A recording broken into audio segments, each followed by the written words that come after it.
Regardez le 24 News, il est 19h. Merci de nous rejoindre pour cette nouvelle édition. Tout de suite, les titres.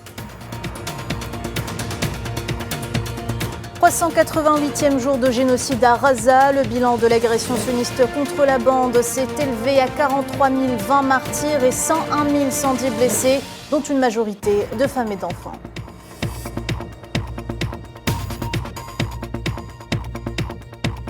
L'hiver approche à grands pas, la grande inquiétude des Palestiniens de Gaza, sans abri, sans nourriture et en déplacement constant. La saison s'annonce très rude pour les dizaines de milliers de familles qui peinent déjà à survivre.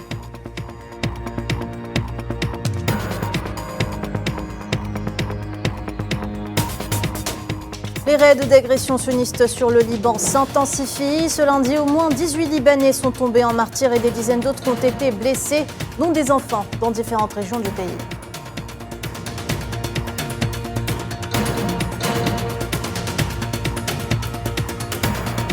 Agression sioniste sur l'Iran. Le porte-parole de la diplomatie iranienne promet une réponse ferme à l'attaque de l'armée d'occupation.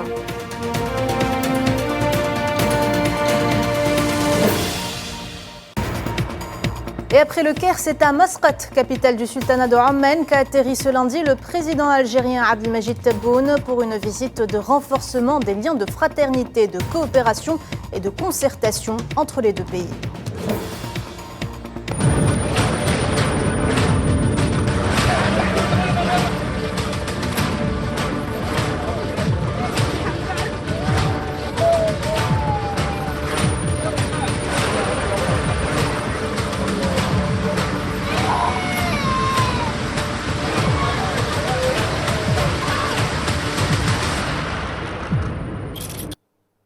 Bonsoir à tous. Le cauchemar continue dans le nord assiégé de Gaza. Au moins 4 Palestiniens sont tombés en martyrs et une dizaine ont été grièvement blessés ce lundi dans une nouvelle attaque sioniste sur le camp de réfugiés de Jabalia.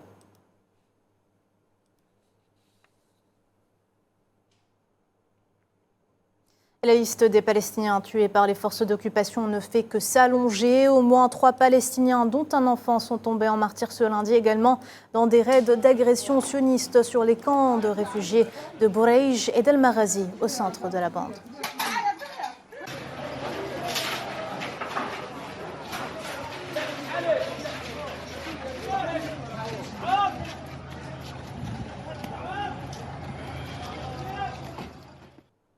Au moins 4 autres martyrs sont à déplorer ce lundi dans des bombardements sionistes à Beit Lahia au nord de la bande et dans un quartier résidentiel d'Ashoujaïa à l'est de l'enclave.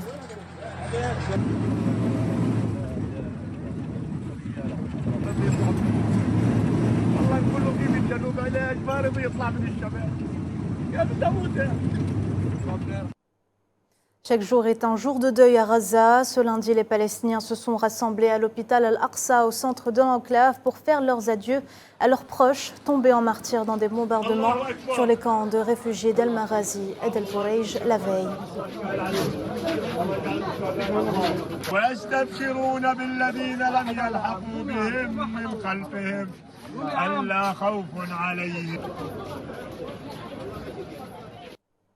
Nous sommes au 388e jour de génocide à Gaza. Le bilan de l'agression sioniste contre la bande s'est élevé à 43 020 martyrs et 101 110 blessés, en majorité des femmes et des enfants. Selon les autorités palestiniennes de la santé, les forces sionistes ont commis 5 massacres au cours des dernières 48 heures, faisant 96 morts et 277 blessés.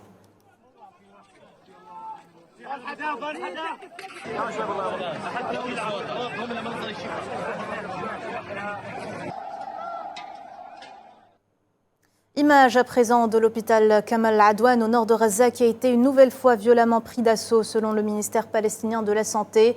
Une centaine de Palestiniens, dont la majorité du personnel médical, ont été arrêtés et capturés par les forces d'occupation sionistes.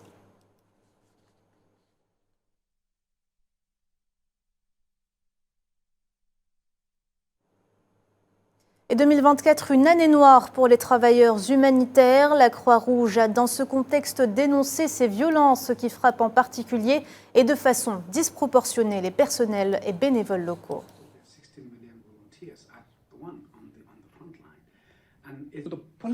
As we have seen this year particularly. Comme nous l'avons vu cette année en particulier, cela a vraiment été la pire année pour les acteurs humanitaires, en particulier ceux issus de la communauté locale. Nous avons déjà perdu plus de 30 personnes et nous savons que d'autres agences, notamment les agences des Nations Unies, en ont perdu des centaines. Malheureusement, les chiffres parlent d'eux-mêmes. Le nombre de travailleurs humanitaires qui perdent la vie dans l'exercice de leurs fonctions parle de lui-même, ce qui est très très inquiétant. Et si cette tendance ne s'inverse pas, elle entravera le travail qui sauve des vies au quotidien. Et malheureusement, ce que nous constatons, c'est l'ampleur de la désinformation qui contribue également à cela.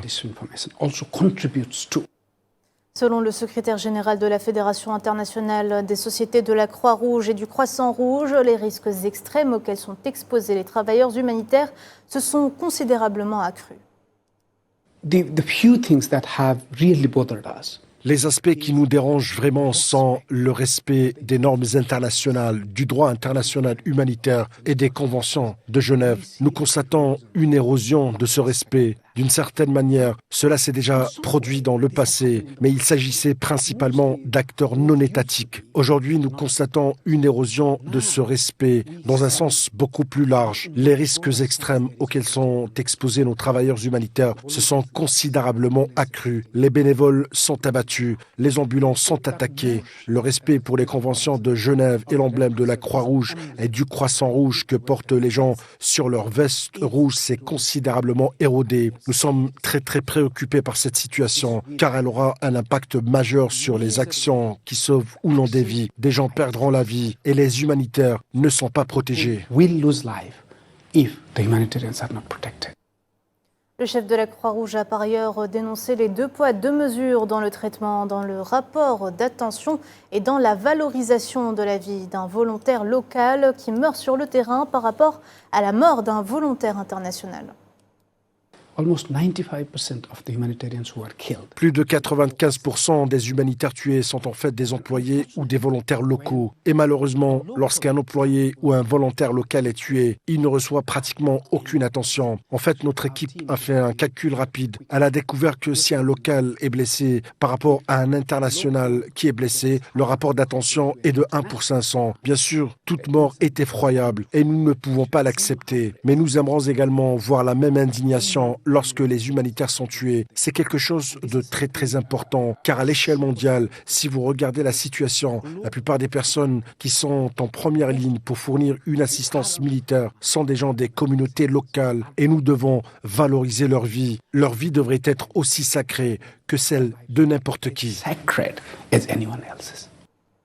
L'hiver approche et l'inquiétude s'empare des déplacés de Gaza, sans abri, sans nourriture et en déplacement constant. La saison s'annonce très rude pour les dizaines de milliers de familles qui peinent à survivre.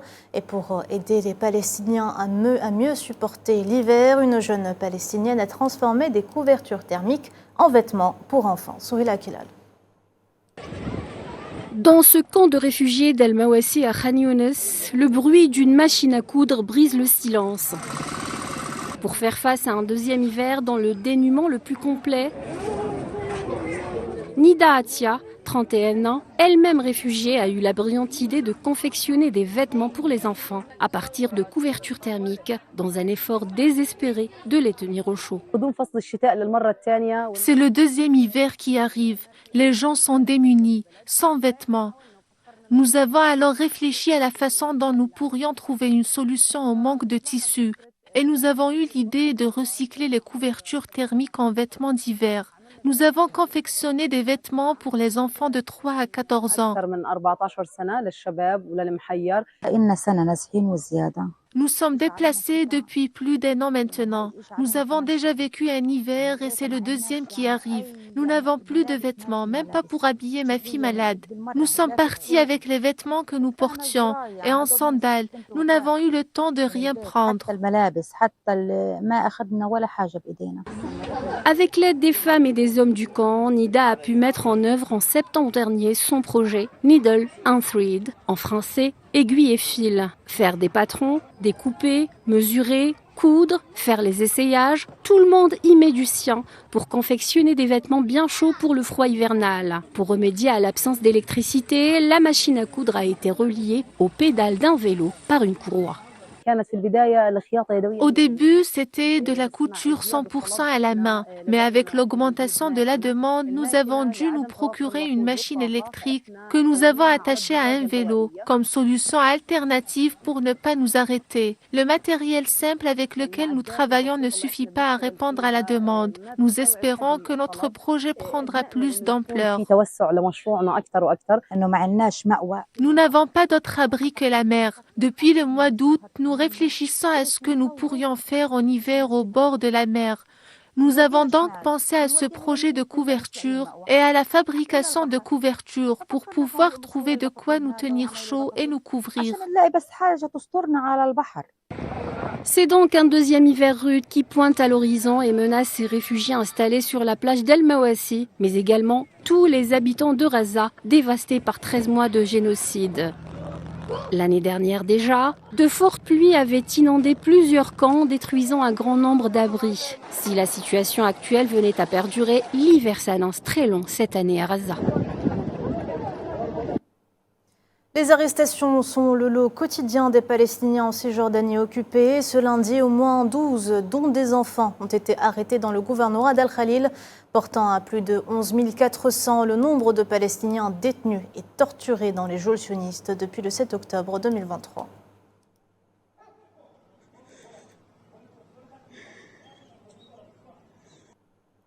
L'Afrique du Sud a soumis ce lundi à la Cour internationale de justice à La Haye un mémorandum détaillé contenant des faits et des arguments supplémentaires pour prouver que l'entité sioniste est en train de commettre depuis plus d'un an un crime de génocide dans la bande de Gaza.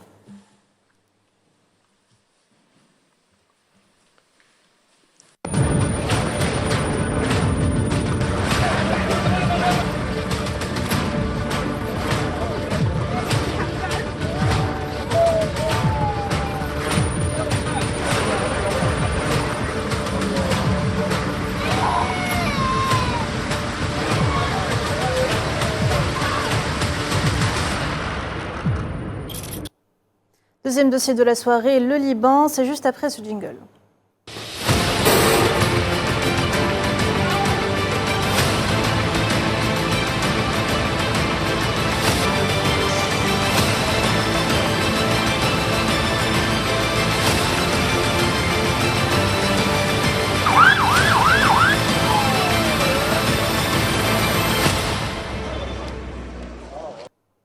Les raids d'agression sionistes sur le Liban s'intensifient. Ce lundi, au moins 18 Libanais sont tombés en martyrs et des dizaines d'autres ont été blessés, dont des enfants, dans différentes régions du pays. Selon le ministère libanais de la Santé, le bilan des victimes de l'agression sioniste s'est alourdi à 2672 martyrs et 12 468 blessés depuis le 8 octobre 2023.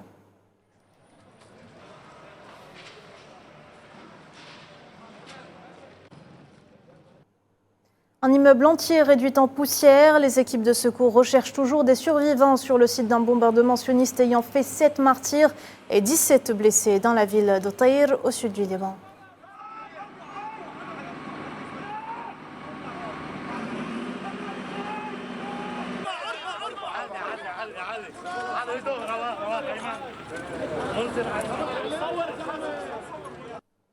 Et les secouristes libanais sont eux aussi la cible des forces de l'occupation sioniste. Ce lundi matin, des sauveteurs de l'association Ar-Risala ont rendu un dernier hommage à 3 collègues tombés en martyrs la veille lors d'un raid d'agression sioniste dans le sud Liban.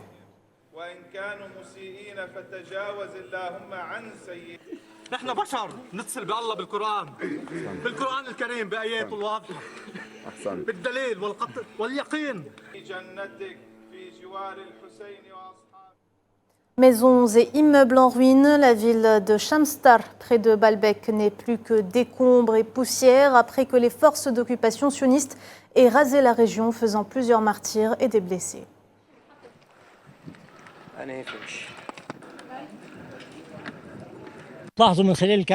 Comme vous pouvez le voir, il y avait un réfrigérateur une machine à laver et des articles ménagers.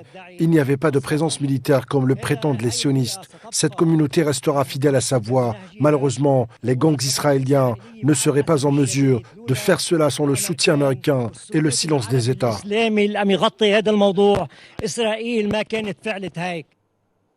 Et après que le poste frontière de Jouziyeh, principal point de passage entre la Syrie et le Liban, a été mis hors service par une fractionniste vendredi, les Libanais traversent la frontière par un pont de fortune.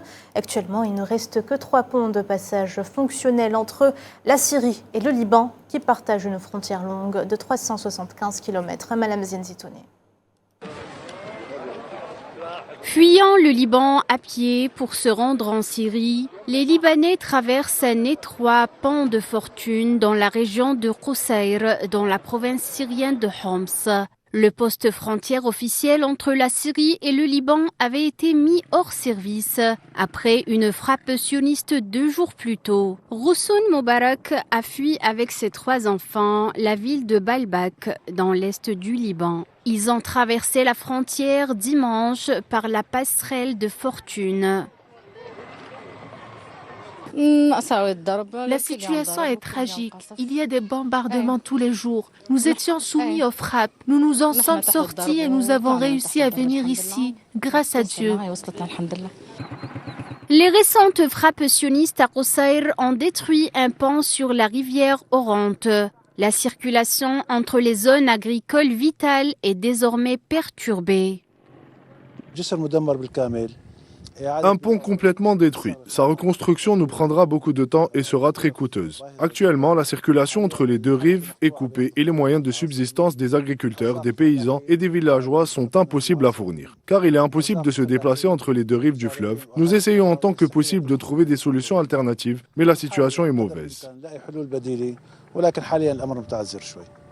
Akul estime que la reconstruction du pont coûterait des milliards de livres syriennes, tandis que les dégâts ont coupé l'accès aux zones agricoles et aux communautés isolées qui dépendent du commerce et des voyages transfrontaliers.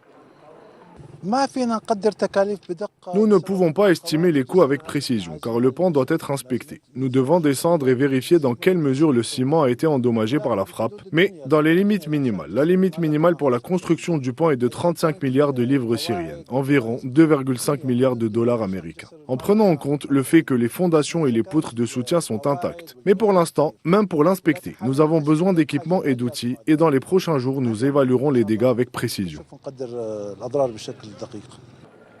Les responsables humanitaires affirment que la fermeture des points de passage a intensifié une crise humanitaire déjà grave en bloquant les principales voies d'approvisionnement.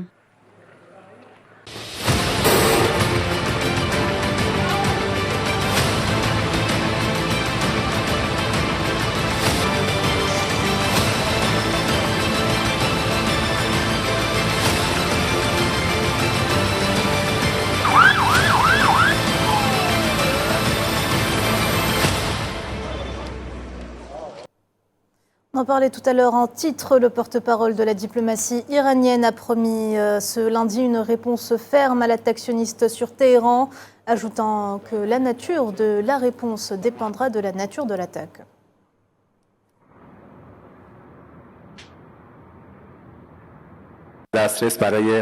J'insiste que le fait que notre position est claire. Nous utilisons tous les moyens disponibles pour répondre de manière ferme et efficace à l'agression du régime sioniste. Fondamentalement, la nature de notre réponse dépendra de la nature de l'attaque. La diplomatie iranienne ajoutera par le biais de son porte-parole que l'entité sioniste ne respecte aucune limite. Le régime sioniste ne respecte aucune limite dans son approche de violation du droit. Il a violé plusieurs reprises l'espace aérien de nombreux pays.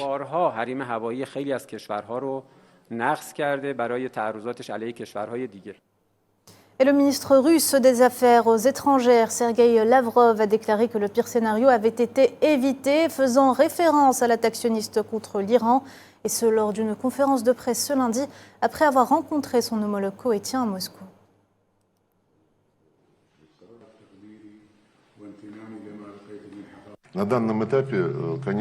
À ce stade, le pire scénario a été évité, du moins a-t-il été évité, car il demeure possible.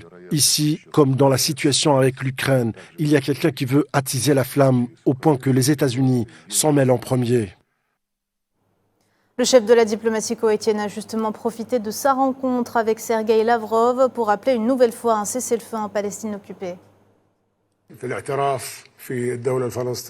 Nous avons souligné la nécessité de progresser vers la reconnaissance de l'État palestinien tout en acceptant la solution à deux États. Cela devrait être précédé par un cessez-le-feu immédiat et un appel aux organisations internationales pour qu'elles pénètrent dans les territoires palestiniens dès que possible.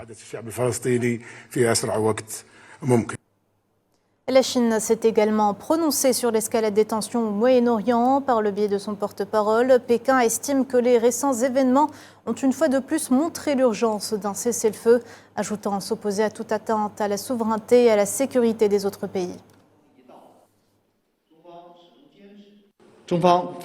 La Chine s'oppose à toute atteinte à la souveraineté et à la sécurité des autres pays et s'oppose au recours aveugle à la force. La situation actuelle au Moyen-Orient est extrêmement tendue. Toutes les parties concernées doivent éviter d'aggraver davantage les risques sécuritaires dans la région. La série d'événements récents a une fois de plus montré l'urgence d'un cessez-le-feu. La communauté internationale, en particulier les grands pays influents, doit jouer un rôle constructif pour créer les conditions nécessaires à l'atténuation des tensions régionales.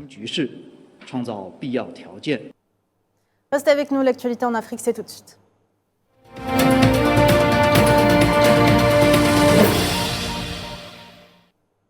Le président algérien est arrivé ce lundi après-midi à Masrate pour une visite d'État au sultanat d'Oman. Abdelmajid Tebboune a été accueilli à son arrivée à l'aéroport international de Masrate par le sultan d'Oman, Haytham Ben Tariq.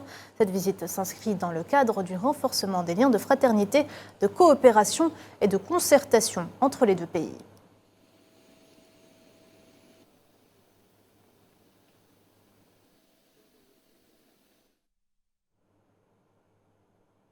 Et plus tôt dans la journée, le président Tebboune a reçu au Caire l'homme d'affaires égyptien Ahmed Sadr Souaidi, propriétaire de la plus grande entreprise égyptienne spécialisée dans le domaine de l'électricité. La rencontre s'est déroulée en présence du ministre algérien des Affaires étrangères Ahmed Attaf et du ministre de l'Énergie et des Mines Mohamed Arqam.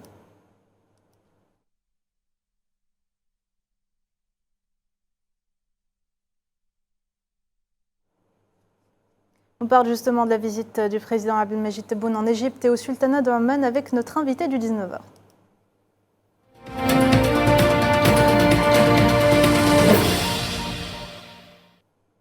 Nous rejoint ce soir Badis Renissa, expert en relations internationales. Bonsoir, c'est un plaisir de vous avoir parmi nous. Bonsoir, plaisir partagé, merci. Alors Badis Renissa, le président Abdelmajid Tebboune s'est déplacé pour une visite de fraternité, de concertation et de coordination décrite comme étant d'une importance stratégique en Égypte et au sultanat d'Oman, dans un contexte, on le sait, régional qui est actuellement très tendu. On l'a vu hier, le président a été accueilli également chaleureusement par son homologue égyptien Abdel Fattah Sisi. Et les deux chefs d'État ont affirmé à l'occasion d'un point de presse hier la très bonne santé des relations bilatérales, mais surtout la convergence des points de vue sur les problématiques régionales, n'est-ce pas ?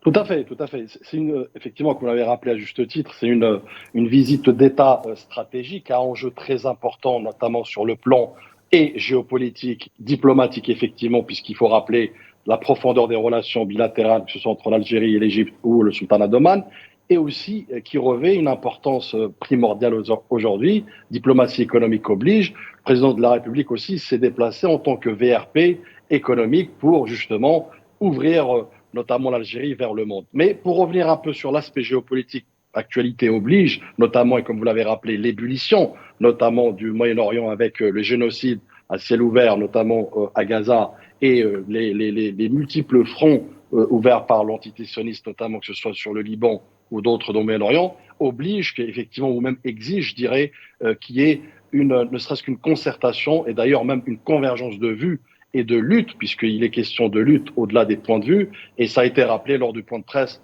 des deux présidents notamment, sur la nécessité notamment d'agir en conséquence avec, je dirais, deux locomotives panarabique, deux locomotives diplomatiques qui sont l'Algérie et l'Égypte. Donc oui, effectivement, c'est une visite d'État qui arrive à point nommé, je dirais, qui permettrait effectivement de donner un peu plus de latitude. Et d'ailleurs, c'est à ce propos, c'est pendant ce point presse que le président égyptien avait proposé, dans une convergence aussi de vues sur comment sortir de ce génocide, notamment avec un cessez-le-feu certes temporaire, mais au moins qui est une édification de balises, ou je dirais d'étapes, notamment effectives, qui permettraient d'alléger l'épreuve du peuple gazaoui et surtout aussi de éteindre le feu de cette guerre menée par l'entité sioniste aveuglément.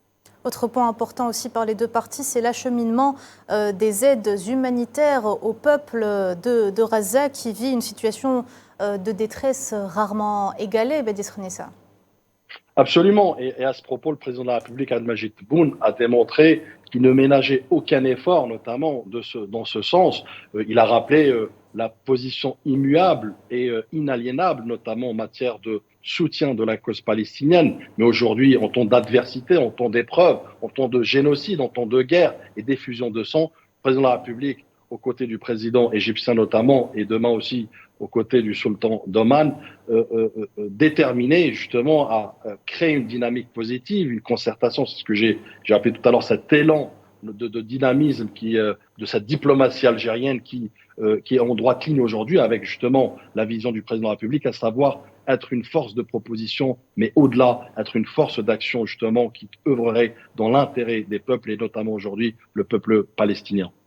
La situation au Liban a naturellement également été abordée par les deux parties, ainsi que ses répercussions sur la Méditerranée orientale. Quelle importance a, selon vous, l'axe Alger-Le Caire pour la stabilisation de l'espace méditerranéen, Badis Renessa ? Écoutez, les deux pays jouissent d'une position géographique et géostratégique importante qui fait qu'aujourd'hui, ils ont cette obligation de devoir travailler ensemble comme ils l'ont fait depuis plus de 70 ans, puisqu'il y a eu cette lutte. N'oublions pas que nous ne pouvons pas dissocier la révolution algérienne justement sans l'apport de l'Égypte. Donc aujourd'hui, les combats sont d'une autre nature, je dirais, qui revêt plus de l'intérêt commun, l'intérêt collectif, notamment des autres peuples opprimés. Et c'est pourquoi il est fondamental aujourd'hui que les deux pays, comme j'ai expliqué tout à l'heure, deux véritables locomotives diplomatiques, mais aussi deux acteurs majeurs dans l'équation régionale, tant sur l'Afrique du Nord, mais aussi du Moyen-Orient, le GCC, où d'ailleurs la visite du président Abdelmajid Tebboune au sultanat d'Oman illustre bien justement cette vision très globale, une solution globale dans laquelle il y a cette inclusion justement de tous les acteurs. Donc la stabilité notamment de cette région conditionne la stabilité du monde, et c'est pourquoi d'ailleurs le président de la République Abdelmajid Tebboune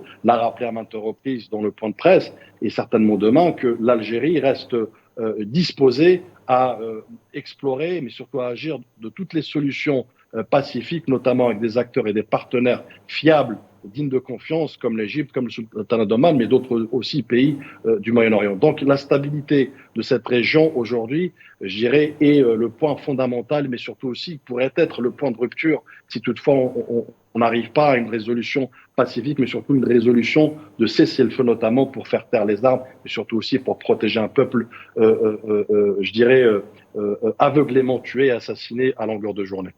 Un autre sujet important qui a été abordé lors de ce point de presse entre le président Abdelmajid Tebboune et le président Sisi, c'est le dossier libyen. À ce propos, l'objectif de garantir l'intégrité nationale libyenne et l'unité populaire via l'organisation d'élections a justement été réaffirmé par les deux parties dans la perspective, bien sûr, de stabiliser la situation dans ce pays qui a quand même une importance cruciale dans la région.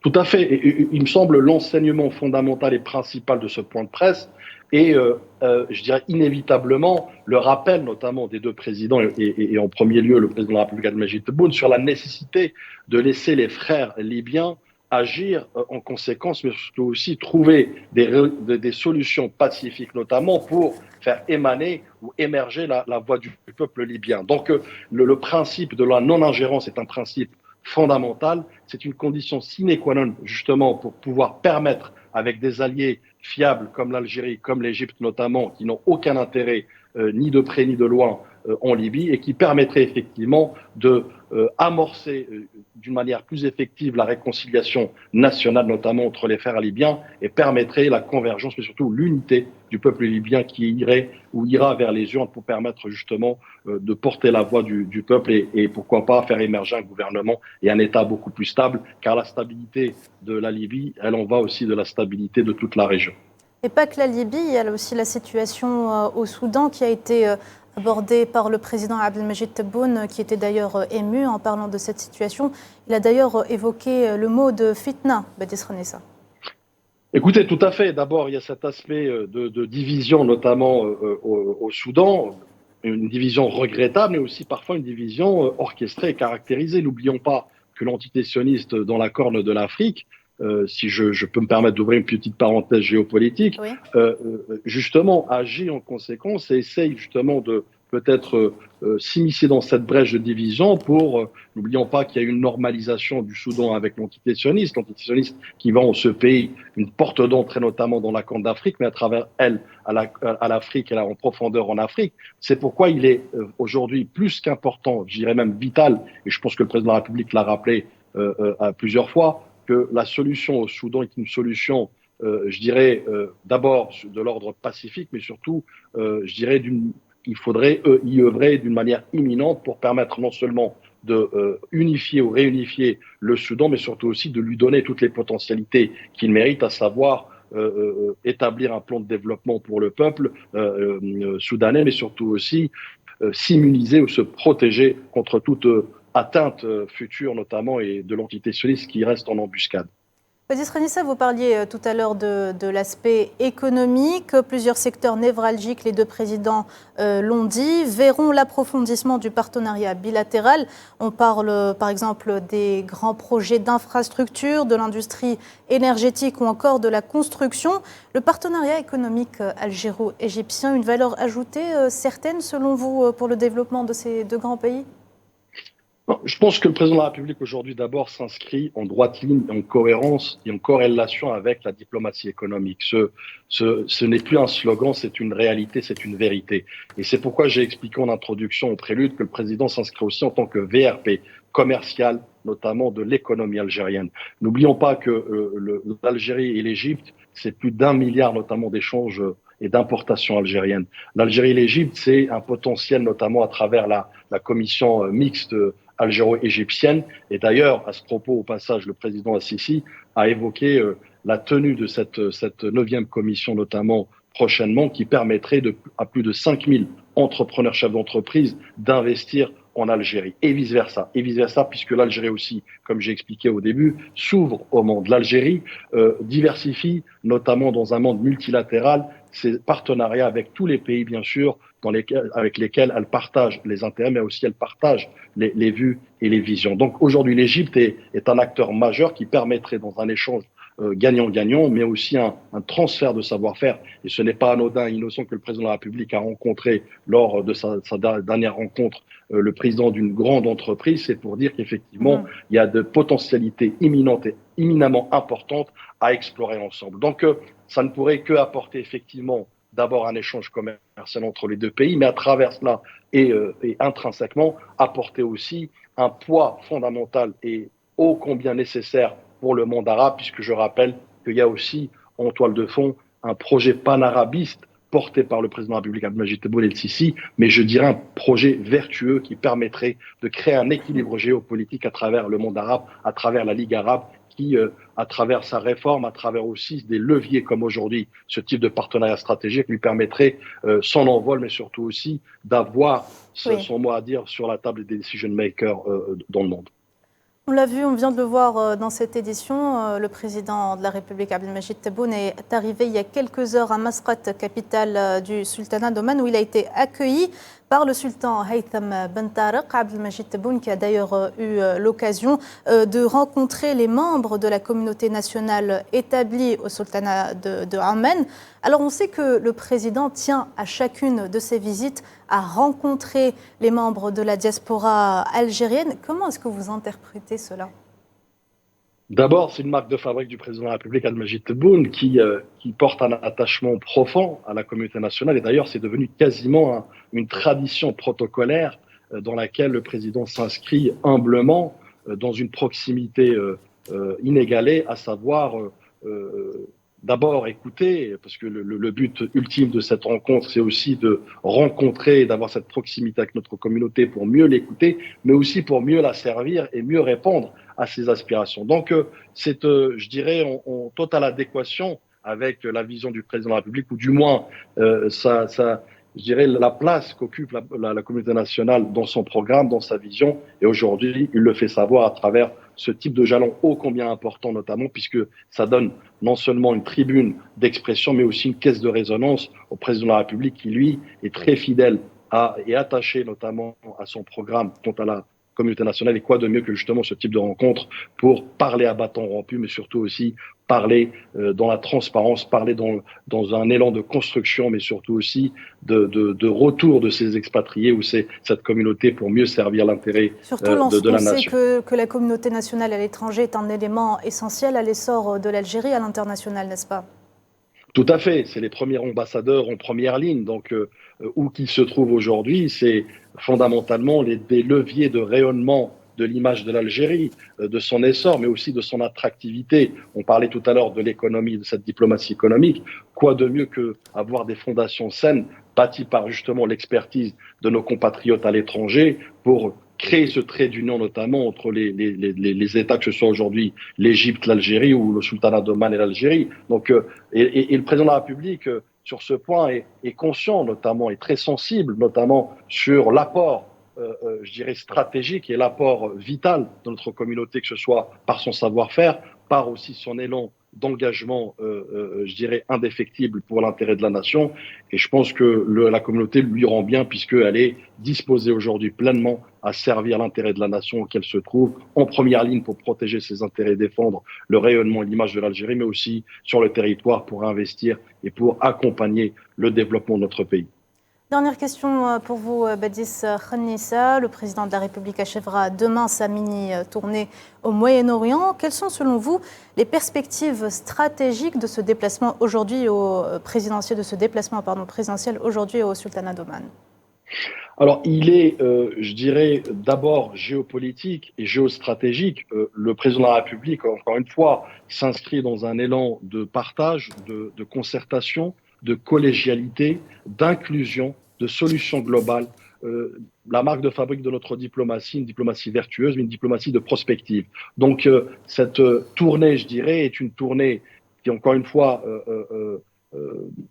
intervient à un point nommé, à un point très sensible. Oui. C'est comme pour dire qu'effectivement aussi, pour réconforter la place de l'Algérie sur l'échiquier, que ce soit régional ou international, que l'Algérie est disposée, que ce soit à l'échelle du Conseil de sécurité ou à l'ONU, comme à l'échelle de la Ligue arabe, comme à l'échelle de l'Union africaine, comme à l'échelle du Sud global, à jouer pleinement son rôle, notamment rôle pivot et incontournable dans la résolution pacifique et la résolution toujours qui défend l'intérêt commun des pays, et surtout aussi pour permettre de faire de l'Algérie une locomotive, une lanterne, notamment en matière de résolution, elle qui a encore une grande et profonde expérience en matière de résolution de conflits, comme elle l'a démontré par le passé. Donc oui, je pense que c'est fondamentalement en droite ligne avec, en totale logique avec la vision du président de la République, Abdelmadjid Tebboune, comme pour dire que l'Algérie est disposée, l'Algérie est inclusive, l'Algérie n'a que des amis, l'Algérie œuvre pour l'intérêt des peuples, l'intérêt des peuples aussi oppressés aujourd'hui et opprimés,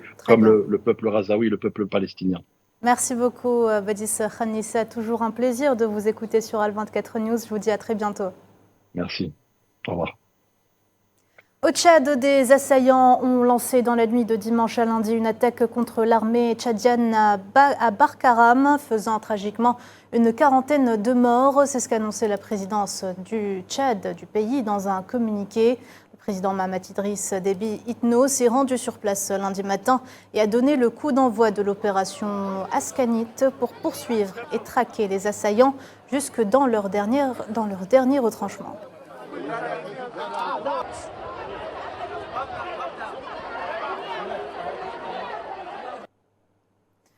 La situation sécuritaire au Soudan est très dangereuse depuis que la guerre a éclaté entre l'armée et les forces de soutien rapide en avril 2023, engendrant une grave crise sécuritaire et alimentaire. Le pays est confronté au risque de famine, raison pour laquelle le Programme alimentaire mondial appelle les belligérants au Soudan à accorder un accès total aux humanitaires dans le pays. Maria Chouilleur. Depuis avril 2023, le Soudan est ravagé par une guerre civile. Les forces du soutien rapide, armées et financées de l'étranger, combattent l'armée régulière soudanaise et sont accusées de nombreuses exactions contre les civils. Et depuis, la situation sécuritaire au Soudan ne cesse d'être alarmante. Le refus d'accès à l'aide humanitaire ne fait qu'aggraver la situation. Les Soudanais doivent désormais affronter la famine. Pour nous, il s'agit d'acheminer de la nourriture et des camions. Il est donc important que tous, à travers le Soudan, restent ouverts. Des frontières sud soudanaises au nord. Il faut que le plus grand nombre d'entre eux soient ouverts. Il ne s'agit pas seulement d'adresses, mais de nombreux points d'accès différents. Des bénévoles distribuent les colis alimentaires qui ont pu parvenir aux endroits reculés du Soudan. Mais ces aides humanitaires sont loin de suffire aux 26 millions de personnes qui, selon l'ONU, sont confrontées à une insécurité alimentaire sévère.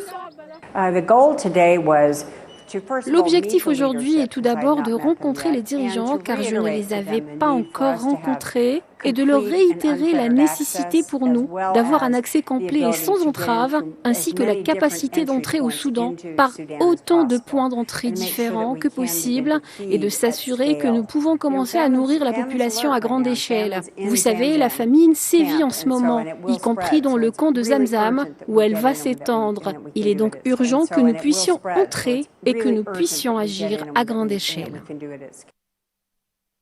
Les parties en conflit au Soudan ont accepté il y a 2 mois de garantir un accès sûr et sans entrave aux humanitaires à travers plusieurs routes clés au Soudan, afin que les camions d'aide puissent traverser les frontières et acheminer les produits alimentaires et nutritionnels dont le Darfour a désespérément besoin. Mais l'accord ne semble pas être appliqué.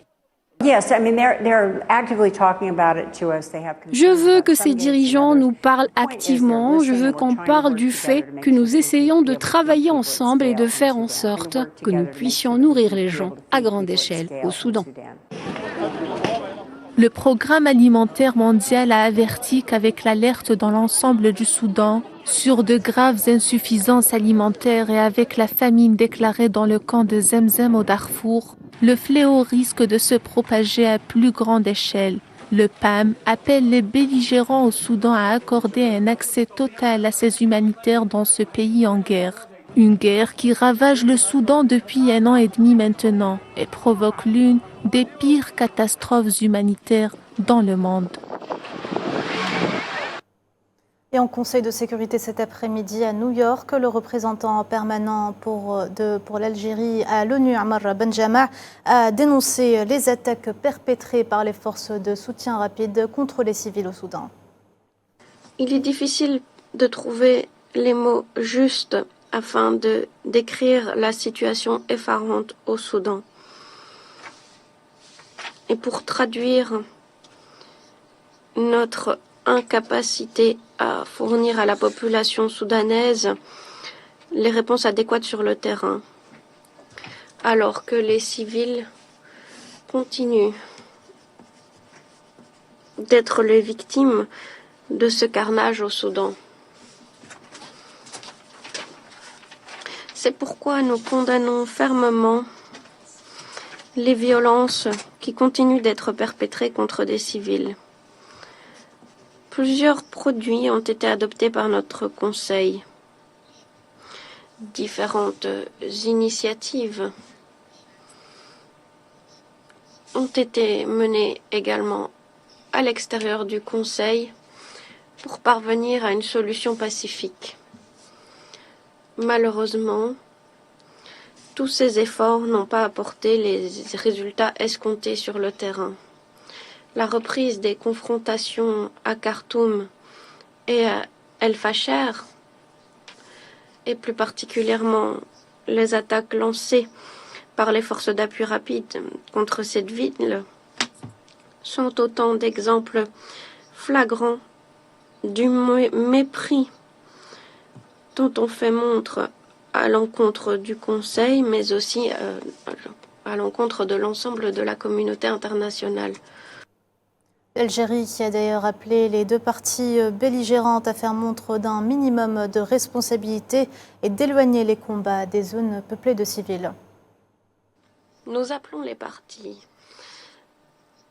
à faire montre d'un minimum de responsabilité en évitant de procéder à des combats dans les zones résidentielles afin d'épargner la vie de civils innocents. Enfin, Madame la Présidente, la coordination devra être notre mot d'ordre dans le cadre de tout effort visant à garantir la protection des civils au Soudan. La coordination est nécessaire au niveau international et régional entre les nombreux mécanismes de médiation, tout en préservant le rôle central de l'ONU et de l'Union africaine. Et après 2 éditions tenues à Timimoun en 2022 et 2023, le Sahara algérien Treg s'installe pour la première fois cette année dans la wilaya de Djanet, au cœur du désert algérien. Ce matin, les 130 participants venus de près d'une dizaine de pays, dont l'Algérie, l'Afrique du Sud, le Brésil, la France, l'Espagne, l'Australie, l'Allemagne et bien d'autres, se sont élancés depuis la place des Martyrs de Djanet. Ensemble, ils parcourront un total de 222 km répartis sur 5 étapes. Écoutons justement les impressions des organisateurs et des participants.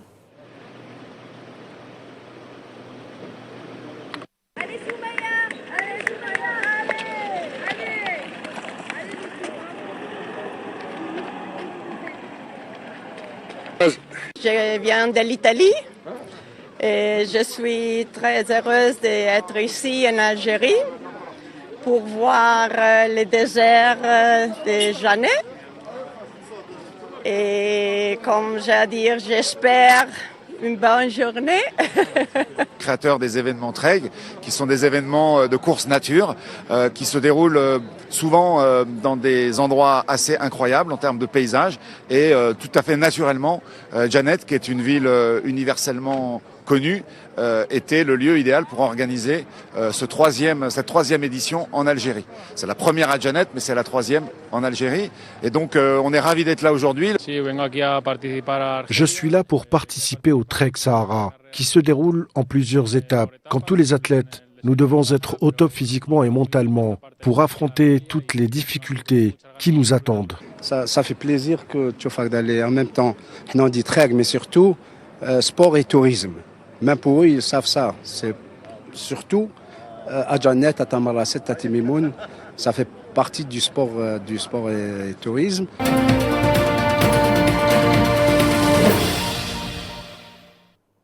On passe au reste de l'actualité. Conflit en Ukraine. Une frappe russe sur Kharkiv dans la nuit de dimanche à lundi a fait au moins 20 blessés et d'importants dégâts matériels.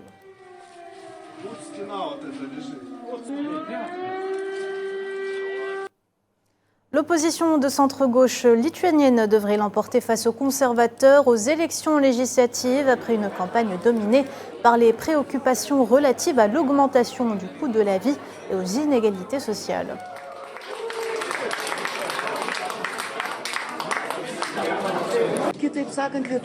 Le peuple lituanien a choisi. Ils ont pris leur décision en votant massivement au premier et au second tour. Les résultats des secondes élections sont magnifiques. Je suis très reconnaissante à l'ensemble du peuple lituanien. Les résultats du vote ont montré que les Lituaniens, quel que soit l'endroit où ils vivent, grande ou petite ville ou même village, veulent du changement. Ils ont besoin d'une autorité totalement différente, pas arrogante.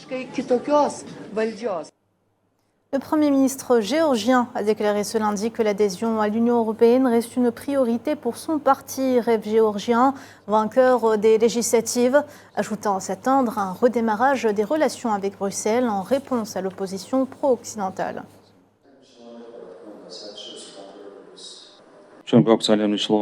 Nous avons des priorités très importantes en matière de politique étrangère et naturellement, la principale est l'intégration européenne. Nous nous attendons à un redémarrage des relations qui, selon nous, se fera de manière intensive à partir du début de l'année prochaine. Nous avons des obligations spécifiques dans le cadre de l'accord d'association et de libre-échange. Notre objectif ambitieux est de remplir plus de 90% de ces obligations dans les deux sens d'ici à 2028, ce qui permettra à la Géorgie d'atteindre son objectif final d'ici à 2030, à savoir la pleine intégration de notre pays dans l'Union européenne. Le développement dans toutes les directions est important pour nous permettre de réaliser l'intégration complète de la Géorgie dans l'UE d'ici 2030 et tout sera mis en œuvre pour y parvenir. Et de son côté, le Kremlin a déclaré que des partis extérieurs tentaient de déstabiliser la Géorgie après que les États-Unis et l'Union européenne aient appelé à une enquête sur des violations présumées lors d'élections parlementaires dans ce pays.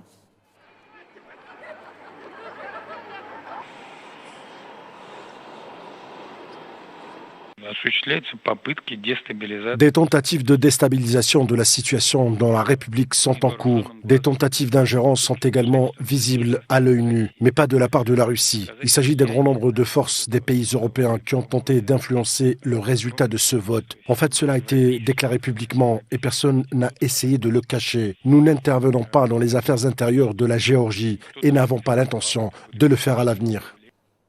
Présidentielle aux États-Unis, lors d'un grand meeting à New York, le candidat républicain Donald Trump a accusé la démocrate Kamala Harris d'avoir détruit les États-Unis avec Joe Biden à la Maison-Blanche.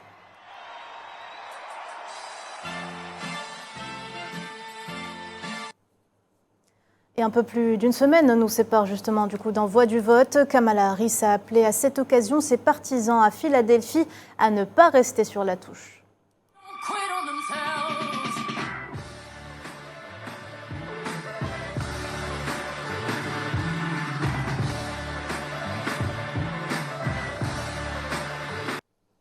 Et voilà, madame, monsieur, on arrive à la fin de cette édition. Merci de l'avoir suivi. L'actualité continue sur Al 24 News. Au revoir.